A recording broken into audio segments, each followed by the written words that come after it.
제자들이 노를 저어 10여리쯤 가다가 예수께서 바다 위로 걸어 배에 가까이 오심을 보고 두려워하거늘 이르시되 내니 두려워하지 말라 하신대. 두려움이라는 마음의 상태는 우리가 가져야 할 바람직한 것일까요? 아니면 극복해야 할 나쁜 것일까요? 두려워하는 것이 맞습니까? 두려워하지 않아야 합니까? 오늘 본문에서 두려워하는 제자들에게 두려워하지 말라고 말씀하신 것으로 보아 두려움은 나쁜 감정인 것처럼 보입니다. 그러나 성경 다른 곳에서는 두려워하라 하는 명령도 많습니다. 하나님을 경외하라는 말씀을 들어보셨죠? 이 경외가 바로 두려움의 한자어입니다. 빌립보서 말씀에는 항상 복종하여 두렵고 떨림으로 너희 구원을 이루라고 하였고, 베드로 전서에서는 너희가 나그네로 있을 때를 두려움으로 지내라고 말합니다. 아버지나 왕이나 재판장을 두려워해야 사회 질서가 유지되고, 풍랑이는 바다나 전염병을 두려워해야 생명을 보존할 수 있습니다. 두려움은 한계를 가진 연약한 인간이 반드시 가져야 할 마음의 자세입니다. 그러면서 또 성경에 두려워하지 말라는 말씀이 많은데, 그 말씀의 뜻은 두려움에 사로잡혀 종노릇하지 말라는 뜻입니다. 두려움의 영에 압도되지 말라는 뜻입니다. 무서워해야 될 정당한 이유가 있어서 무서워하는 게 아니라 마치 귀신에 쓰인 것처럼 두려움에 떨지 말라고 이야기하는 것입니다. 예를 들어 봅시다. 병사는 전쟁을 두려워해야 합니다. 그래서 죽지 않기 위하여 군장을 갖추고 훈련을 합니다. 총알을 두려워하지 않는다고 만용을 부리며 뛰어나가다가는 죽음을 당할 수밖에 없습니다. 두려워할 것을 두려워해야 합니다. 그러나 두려움의 영에 사로잡히는 것은 전혀 다른 문제이지요. 두려움에 압도된 병사는 머리를 쳐박고 공중에 총질을 하고 또는 심지어 자기 편을 쏠 것입니다.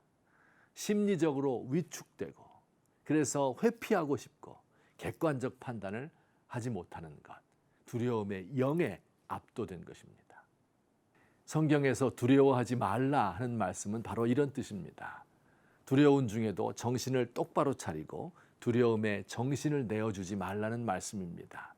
두려움에 압도당하거나 두려움의 영에 사로잡히지 말라는 것입니다. 사랑하는 성도 여러분, 그렇다면 어떻게 하면 두려움의 영에 휩싸이지 않을 수 있습니까? 오늘 성경 말씀이 답을 줍니다. 오늘 말씀은 풍랑이는 갈릴리 호수를 항해하며 두려움에 압도된 제자들에게 주시는 예수님 말씀입니다. 예수님께서 굵고 짧게 말씀하셨습니다. 나다, 두려워하지 말라.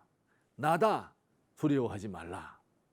예수님은 두려워하지 말아야 할 이유를 말씀하십니다. 바로 나다입니다. 대문에서 초인종이 울렸습니다. 엄마가 누구세요? 묻습니다. 나요. 굵은 목소리가 들립니다. 아빠다, 얘들아, 아빠 왔다. 온 식구들이 문간에 뛰어나와 아빠가 온 것을 반기고 아이들과 강아지까지 길길이 뛰면서 아빠를 환영합니다. 초인종을 누르고 나요 라고 말할 수 있는 사람은 그 집에 단 한 사람밖에 없습니다. 바로 그 집의 가장이지요. 아내와 아이들과 집과 재산과 강아지의 권리와 책임을 다 가지고 있는 가장만이 나요 라고 말할 수 있습니다.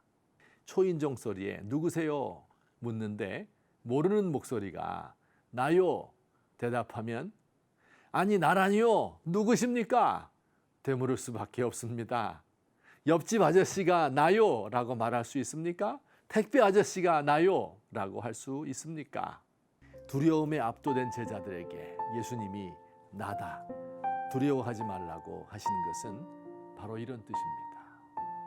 나는 이 세상의 가장이다. 이 세상에서 일어나고 있는 일들에 대하여 책임과 권리를 가지고 있는 주인이요 주권자이다.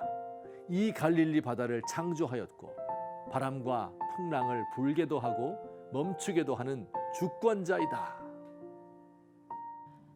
주변 상황은 나의 통제를 벗어나 내가 할 수 있는 일이 별로 없습니다.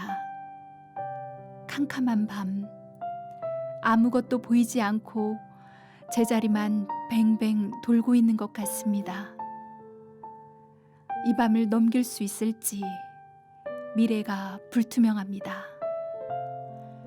풍랑이는 갈릴리 바다를 밟고 서신 예수님, 나다 두려워하지 말라 한 번 말씀하여 주옵소서.